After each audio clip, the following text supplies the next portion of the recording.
சிலுவையின் நிழலில் அனுதினம் அடியார் சாண்டிலை பாரிடுதே.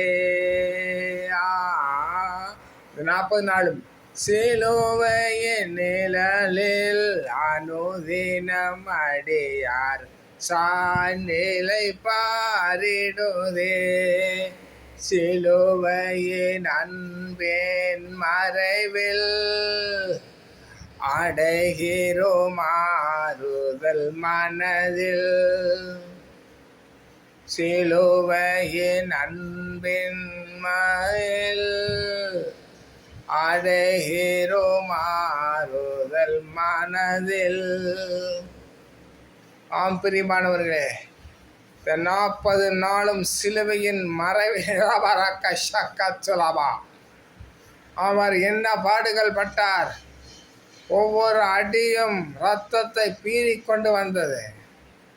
சொட்டு சொட்டாய் பூமியிலே அவருடைய இரத்தம் சிந்தி இன்றைக்கு 2030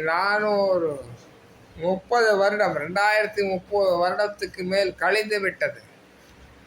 சொட்டு சொட்டாய் சிந்தி நம்முடைய பார்வையிலே கடலை காட்டிலும் அதிகமாக இருக்கிறதா பாலாக்கா ஷாக்கா திரபா.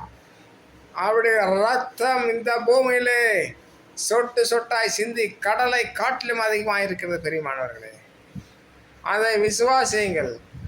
அவருடைய இரத்த காயத்தினால விடுதலை, இரத்தத்தினாலே பாவ மன்னிப்பு, நம்மளை சுத்திகரிக்கிறார், பரிசுத்தப்படுத்துகிறார். எல்லா தீய வல்லமைகள், சக்திகள் எல்லாம் பறந்தோடுகிறது. இரத்தத்திலே தான் ஜீவன் இருக்கிறது. பிரியமானவர்களே, அவரே உயிர்த்தெழுதலும் ஜீவனுமாயிருக்கிறார். அவருடைய இரத்தத்தினாலே கழுவப்படுங்கள்.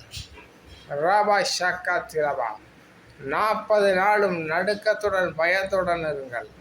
40 நாள் முடிந்தாலும் அந்த பயபக்தியை தொடர்ந்து நடத்துங்கள். பிரியமானவர்களே, விட்டுவிடாதீர்கள். ஏசப்பா நாமத்தில் உங்களை ஆசீர்வதிக்கிறேன். ஆமென்.